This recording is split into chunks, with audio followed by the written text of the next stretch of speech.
I would like to think I would like to thank the PTLS Outreach Foundation for supporting us in this endeavor. We are unlocking potential. Welcome to the PTLS Life Unfiltered podcast, where we talk about PTLS. We answer that question that everyone ponders: what is life like with PTLS and how it affects us?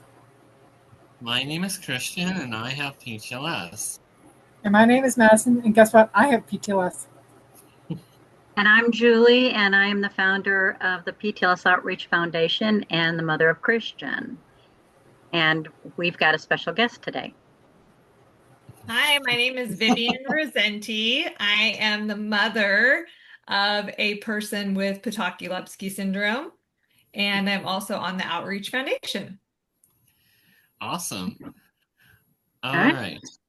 Well, I was about to say we have a special guest on our. Whoops. Well, so welcome to our podcast. Thanks for having everyone. Welcome, Vivian. Thank you for the time that you're giving to the interview. Nice. All right. Okay. So first of all, the first question. All right. So, Okay. Tell us about yourself, Vivian. Oh, okay. So I am a mom and a grandma, and I have 4 kids. I have one granddaughter, and we like to say a bonus grandson because he's not technically our grandson, but he is a member of our family. And we live on a farm in Tulare, California, which is Central California. We grow walnuts, almonds, cotton, corn, wheat, alfalfa, black-eyed beans, and then we also commercially farm. And my husband also commercially develops orchards and for other people. And we also we commercially harvest walnuts and almonds. Wow. You're making me hungry over here. And for fun, I have a little, I call it my funny farm, Vinny's Minis. Vinny is my nickname. And so it's Vinny's Minis, and I have miniature animals. So I have pygmy goats, miniature cows, 3 miniature donkeys, and it's all just for pleasure and fun. How fun! Yeah, that's fun. All right, so tell us about your child. So McKenna is 22 years old. We didn't know that she had PTLS until she was a little bit older. I think she was about 11 when she was diagnosed. So we just knew as she was growing that she wasn't developing at the same rate as her peers. So there was a little concern. So we just helped her get support in lots of different areas like speech therapy, occupational therapy, and those sorts of things to help her develop. She's fun. She's a great adult. She is not super active. She is very mellow. She loves to hang out with her friends, and we call it chill. She likes to just enjoy being with her friends. She likes to chill. She just recently started a program in our area for people with special needs that in our community, and it's all based around the arts. So that's performing arts and making art, creating art. So all different types of art mediums, as well as they teach life skills classes like cooking and things with banking and, everyday living skills. But then they also get to have fun making a lot of art, and that is her passion. She loves making any kind of art. So it's right up her alley. So she goes 5 days a week. She loves it. She's making lots of friends, and it's getting ready. They do an art show a couple times a year, and she'll actually get to sell her art. She's already sold a vase that she made, and she made some money off it. Wow. Wow. That is I I did not know actually, that. I actually didn't wow. know that. I like that. It sounds like a really great program. Hmm. The rest of the country needs programs like that. We need more of them. Yeah. Absolutely. We feel really fortunate to have it in our area. Mhm. It's a well-run program since 1970s. They're very passionate about what they do, and they have individuals that have been there for 30 years. Wow. Wow. Yeah. Wow. Mhm. That That's would be great to replicate in other parts of the country. It's Absolutely. something that's very much needed. Yeah. Now, McKenna does not have any interest in doing the performing arts side. So they put yeah. on musicals, but she is interested. They have a songwriting class, and she's really into songwriting. And so she's Yeah. in that class hopefully next semester. So, Hmm. Yeah. She's enjoyed writing poetry, right? Or is yeah. it just the music? Yeah. Yep. Yeah. Very creative. Both, I think, right? Yeah. Songs and poetry. And Yeah. she's a great reader as well. She didn't read until we are actually kind of concerned. She read on about a kindergarten level up until fourth grade, and around fourth, fifth grade, it something just clicked, and it exploded. She started reading things that we honestly didn't know she'd ever be able to read, and the comprehension is there. So that's the huge part. It's not just the reading. So she reads on a high school level now. So she reads all kinds of chapter books and adult level reading. hmm So Did you find that with her reading, it helped if it was a topic that she enjoyed? yes, yes, that was Yeah. a big motivator. And hmm my mom, her grandma, is a school librarian. She's retired now, but that was really helpful because my mom had access to all the resources and every book she could ever think of.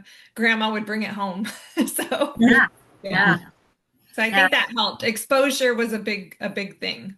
Hmm. Exposure to different kinds of books, different topics to see which one Right. got her attention. Hmm. Yeah. And then different ways, like is it a magazine was Yes. more like she liked a magazine more for a while. I think Hmm. because it wasn't just stuck on one topic, she really enjoyed seeing pictures along with reading, but it didn't make her feel like she was reading a baby book.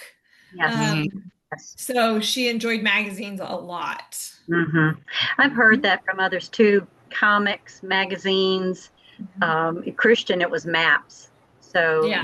something different, not your normal I type of I reading think experience. I think I circled the library going around like different states. You When did. Yeah. Yeah. Neat. Okay. that's- What's the next Yeah. question? First signs that something was different. Well, the first signs that something was different is that my pregnancy was not normal, quote, normal. Mhm. So I was not showing very much. I wasn't growing. So my obstetrician sent me to a specialist, and we realized that there was inner uterine growth retardation, is what they ended up diagnosing it as. And after McKenna was born, that's what they diagnosed her with. Um, Mhm. and so she was super tiny. I wasn't growing and measuring the way I was supposed to measure. They wanted me to have an amniocentesis test, which is, it's not nice. It's a big needle, and they go for a fluid pocket, and there never was enough fluid, and that was another sign that something wasn't quite right. She had a huge medical team that delivered. We were, I think it was a room of about 15 to 20 people. She had her own NICU team. I had my own team. We were deemed high risk. Um, Mhm. and then she stayed in the neonatal unit for about 14 days, about 2 weeks, because she was so tiny and she had failure to thrive. So she couldn't, her muscle tone wasn't there. She weighed 4 pounds, 4 ounces, but she was 19 inches long. So she was full length but just skin and bones, basically. She was a little tiny skinny thing. So she did really well in the nation. She was fed with a bottle and a nose cannula. She graduated to just a bottle. And then they allowed her to go home. She hit her birth weight at 4 pounds, 4 ounces. And because she was my second child, they felt like it was okay to send her home. So slightly terrifying to bring a little 4-pound baby home. Yeah. But she did really well. And we were monitored since birth. So she had all kinds of specialists. They didn't know what was wrong. They thought she might have, I think it's encephaly, where the head was too small. But that they did testing for that. It came back negative. They thought she might have spina bifida. That came back negative. I think we had almost every test run. We were in Ventura, California, so a lot of our testing was out of LA Children's Hospital. So we joke and say she's visited almost every major hospital in California. So that's really when we knew something was wrong. So her whole life is we've known she wasn't growing and developing at the same rate as her peers. Right. Okay. Now, I think you already answered this question already, but how old was your child when they were diagnosed? So I think McKenna was about 11, if I remember correctly. Yeah. Because I thought I met her when she was 15, right? I think she was younger than that, I think. Because she hadn't had it. I don't think she'd had her open heart surgery yet, had she? No, it was after her heart surgery. It was after the surgery. Okay, so then it was, then it would have been, she would have been about 14. So that would have been a couple years, Yeah. Right. Yeah. Okay. Okay. What made you go to get the genetic test? So McKenna was just having some health issues, and again, they couldn't figure out what it was. So she had always had GI issues. She'd actually been in and out of the hospital with lots of pain, but they could never diagnose what it was. Constipation was a little bit of an issue when she was young, not major. And so we just kind of went down the checklist, and fortunately, we had a really good pediatrician who asked if we'd ever had genetic testing done, and we hadn't. So he sent us for genetic testing to see if we could come up with any answer. Okay. Wow. We've interviewed a few PTLS family members already, and these next couple of questions are usually the deepest ones. But anyway, tell us about the day of diagnosis. The day of diagnosis, we went up to Valley Children's Hospital, which is about an hour away from us up north. And we met with a geneticist who basically had no clue what it was. She said, your daughter has been diagnosed with Potocki-Lupski Syndrome. She pronounced it wrong, and had one little flyer. Yeah, she had one little flyer that she had printed off the internet and handed it to me, and basically just said, well, here you go. And I felt very lost, very confused, didn't know anything about the syndrome. She didn't really have any information. I tried to ask a few questions, and I learned really quickly she didn't know anything about it. So I just dropped it, and I think I was just confused and nervous, not scared, but nervous about what the diagnosis was going to bring. because it was another rabbit hole to go down and try to figure out how this impacts her life. Yeah. So it was a very confusing day. So then I went home and of course started Google searching. And so ended up coming across the PTLS Foundation. And Julie was listed on the foundation with the phone number, and I reached out to Julie and got connected. And the foundation provided me with an entire checklist of, now that you've been diagnosed, here's what you should look for. Here's things that we've seen in our other people with PTLS that might be impacting your child. And so that gave me a sense of peace and comfort, and just at least I could go to my doctor now and say, hey, I have this checklist. What are we going to do about it? Yeah. Yeah. Right. That's helpful. So, what are your dreams for McKenna? Oh, my dreams for McKenna.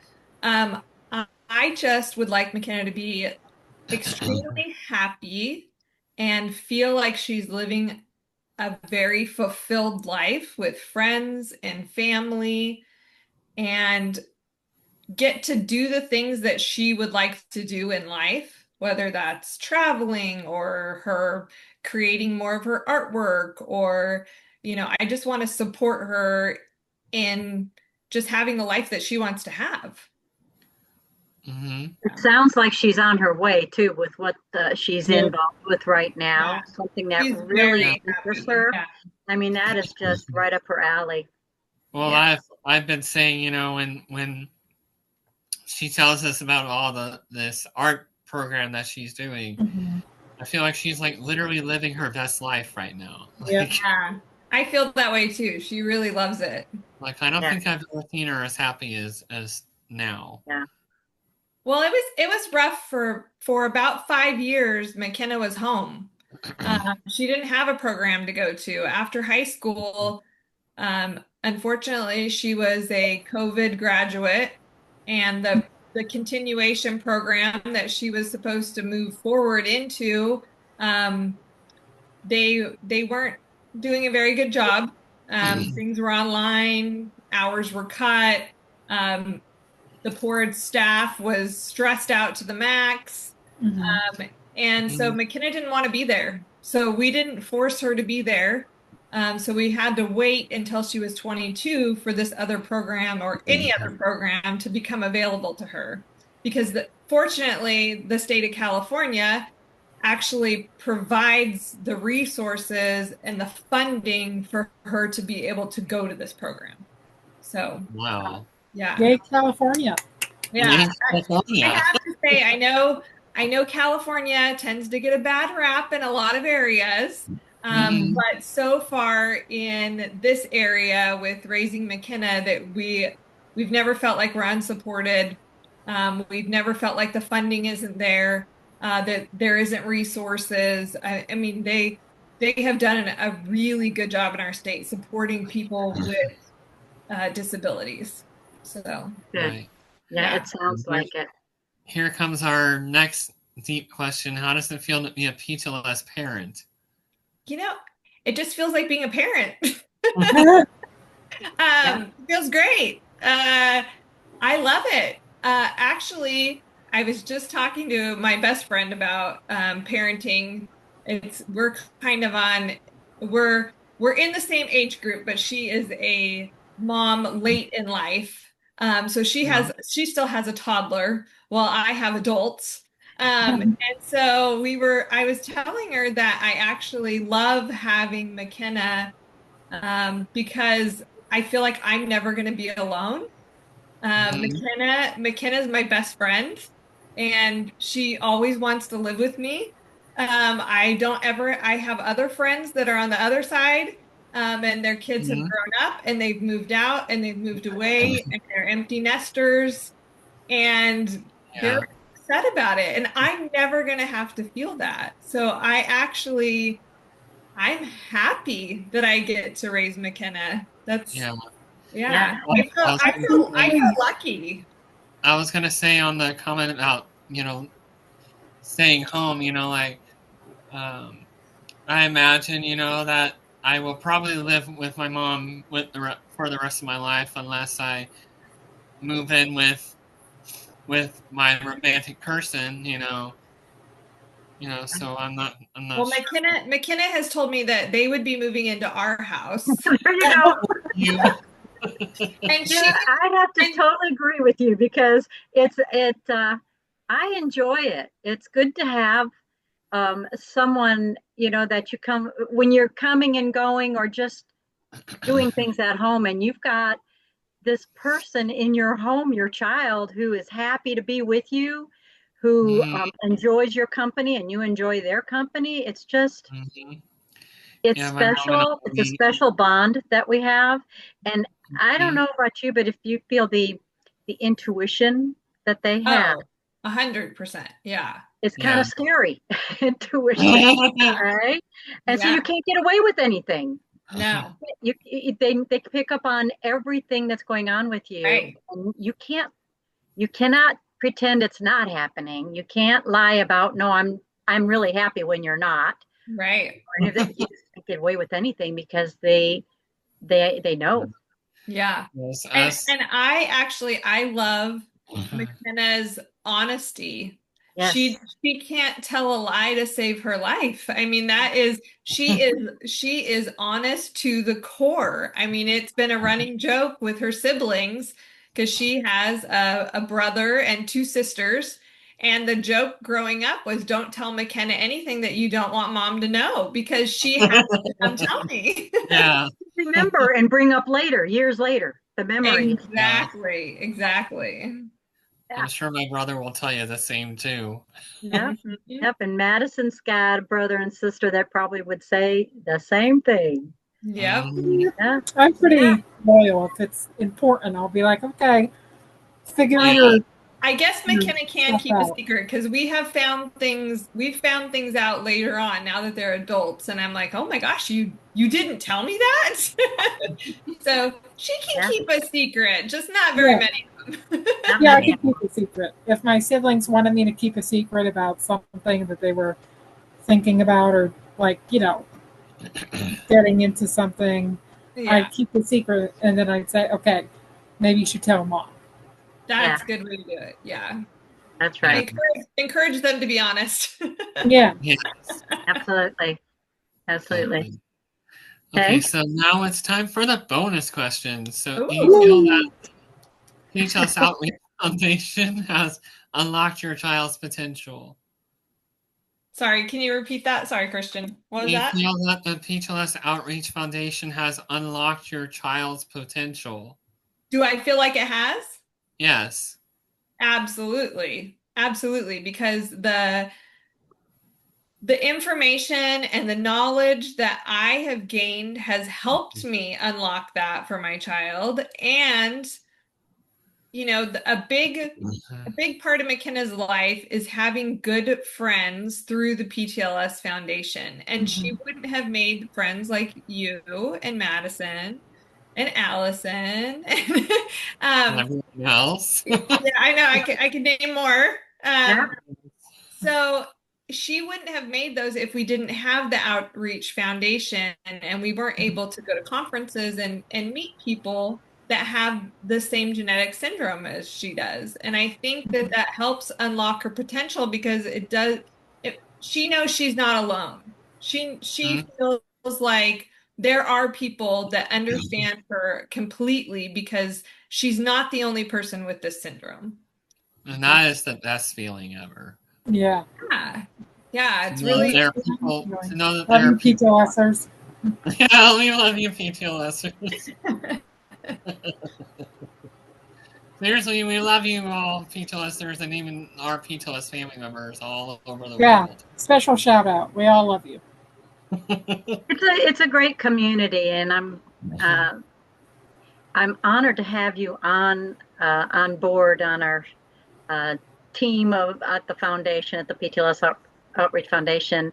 So I appreciate all of your time with that as well, and your help. But yeah, the community is just growing rapidly.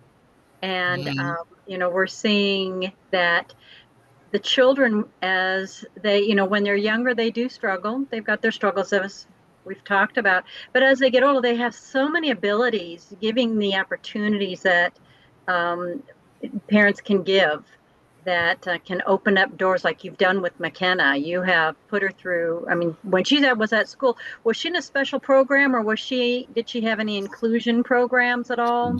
So she was mainstreamed in regular classes with her peers up until 6th grade. In 6th grade, we noticed there was a big shift, and it was hard for her to bounce through the different classes. The teachers also were not doing a very good job, to be blunt, because McKenna needed so much individualized attention.